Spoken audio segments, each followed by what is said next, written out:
Hello everyone, this is In-Game Arts with another box, another offline product game review. This is Astalon, Tears of the Earth for the PlayStation 4. Let's jump right into it. This physical copy here comes with the update version 1.04 on disc, and at the time I get this video, there were no updates available, and as well I was still unlocking trophies with my unregistered account. Now like always, I play all my games completely offline with an unregistered account, and I can't say my experience was completely flawless, but I did 100% beat the main campaign, and I really did enjoy it. Now please keep in mind, Astalon Tears of the Earth, this physical release is from limited run games, so getting a copy might be kind of difficult in the future. Now, as I said, I did 100% complete it, and I was still unlocking trophies, and I relatively enjoyed this Metroidvania. But there was some minor hiccups. First off, I did notice some slowdown at certain moments. Nothing crucial, but just certain moments, like I was jumping over a character, I couldn't help but notice like the pixelization seemed a little slower. As well as that there were certain times I got like stuck on certain little objects. Nothing prevented me from progressing or completely locked me out, but I just noticed like little hiccups like that. Like I got clipped on something, I couldn't move, or the character wouldn't climb up all the way to the top of the ladder because something was blocking it. Just little oddities like that.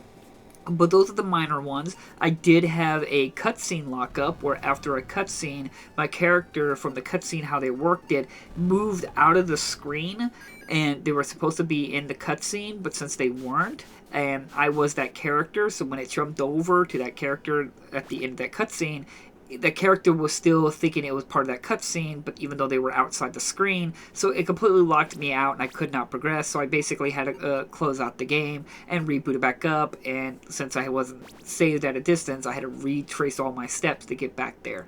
That was the biggest one. Next one, there's an area we could go to the Shadow Realm area, which was kind of interesting and kind of cool, but it changed the sprite assets of the character. After I got out of the Shadow Realm, my sprite graphics didn't change. I was still the Shadow version. But when I changed my character, the Shadow effect went away, but some of my characters behind my character was still the Shadow Realm version. So it still was buggy. Thankfully, I saved it, then quit it, and restart the game back up, and it fixed that issue. As well as that, there are moments when you rest at certain intervals in the game, and you get kind of like dialogue and characters bonding certain moments. There was one time, since the game has a very open-ended pathways you can go, I rested at one moment, and it was talking about a subject that I knew very well that they shouldn't be talking about just yet. But then the next time I rested, then they started talking about the lead up to that. So there was a little bit of an out of order in the dialogue in terms of the story progression. But that's not that big of a deal, but just noteworthy. I can know how it could be difficult for a game developer to consider all the possible locations of paths you're going to be going and where you're going to be resting to see these stories. So I understand, but just keep that in mind. You might pop up with that where they might be talking about something they shouldn't be talking about right now.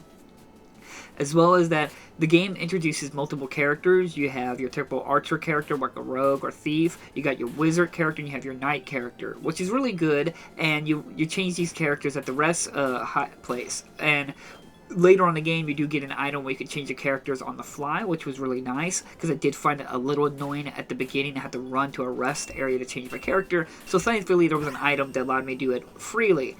The way problem is that, first off, they don't really give you a hint of who the next character is going to pop up. So if you don't memorize it, it can be kind of difficult to switch the characters on the fly.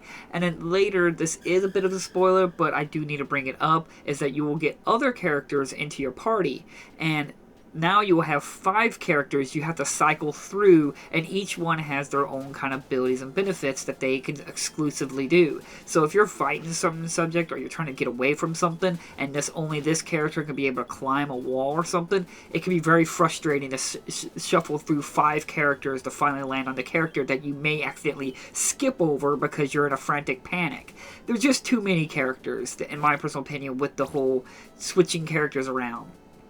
As well as an extra little bonus, if you've watched the unboxing part of the video, I try to put a focus on it during the booklet. At the end of the booklet, they talk about a secret hidden mode that you can be able to access if you don't know, in case you skip that part for whatever reason, or you don't have a manual and you picked up a physical copy or have the digital version. If you hover yourself over the save icons or save profiles, and don't pick it, but just push right on the D-pad 22 times, it will start up a special little game mode. I do recommend playing the main first campaign first before you access this special 22 D-pad game mode, because it might have some minor spoilers and certain characters, events, and stuff like that you may not want to know just yet. But just keep that in mind. In case you got the game but it didn't come with a manual, you got it digitally, keep that in mind. Hover over a save file icon that has no save yet and just push the D-pad 22 times, and it'll immediately jump you into a special campaign mode. Other than that, overall, the experience was relatively flawless. I know it sounded like I said a lot of bad things about it.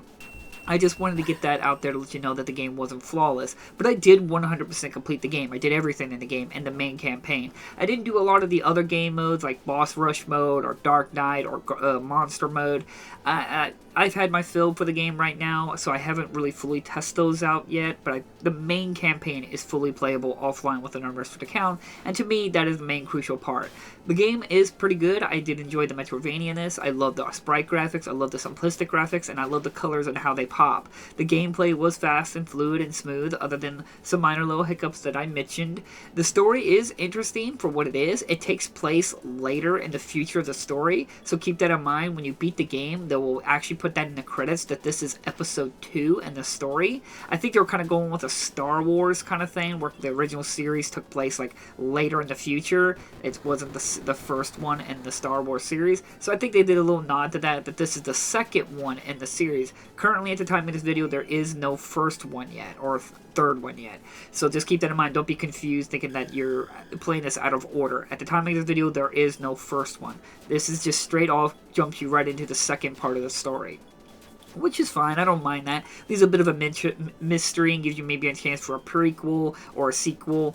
And I mean, I'm just letting you know that. But overall, I did enjoy the experience. I'm a big fan of Metroidvania, so my opinion may be a bit biased.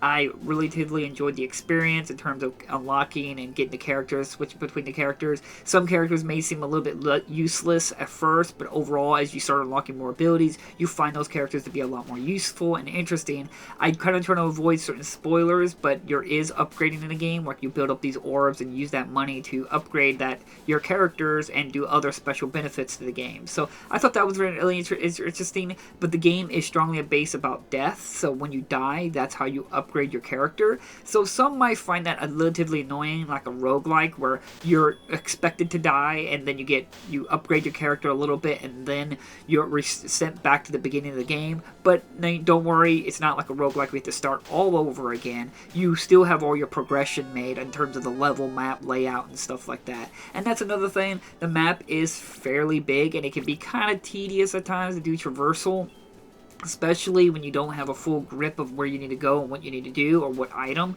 It can be a little bit annoying how big the map is and get confusing on that part. But overall, I think this is well worth the look into, especially if you're a fan of Metroidvanias. This is actually fairly good. The music was alright. The story was, again, alright. It had some interesting twists and turns to it that I enjoyed, and I do love the gameplay. It was functions, it's smooth. I 100% completed. I had all my characters fully upgraded. I had all items and everything like that. But I generally like doing that in any Metroidvania. That's why I love Metroidvanias. I love that feeling of progression and getting more powerful. And then when I come back and record these videos like this, it feels so weird not to have all my abilities when I try to do my video playthrough of it, because it's like, man, where's my double jump? Where's my rapid firing and everything like that? So it's always find that fascinating to come back to these games after losing all my upgrades. But in the end, I enjoyed this game. I'm really glad to have a physical copy of it. Sadly, it is a limited run physical copy, so getting a copy might be difficult down the road. I do highly recommend it. I think it's a very interesting Metroidvania. It has its little hiccups, it has its flaws, but I do think it's a very unique and interesting gameplay experience.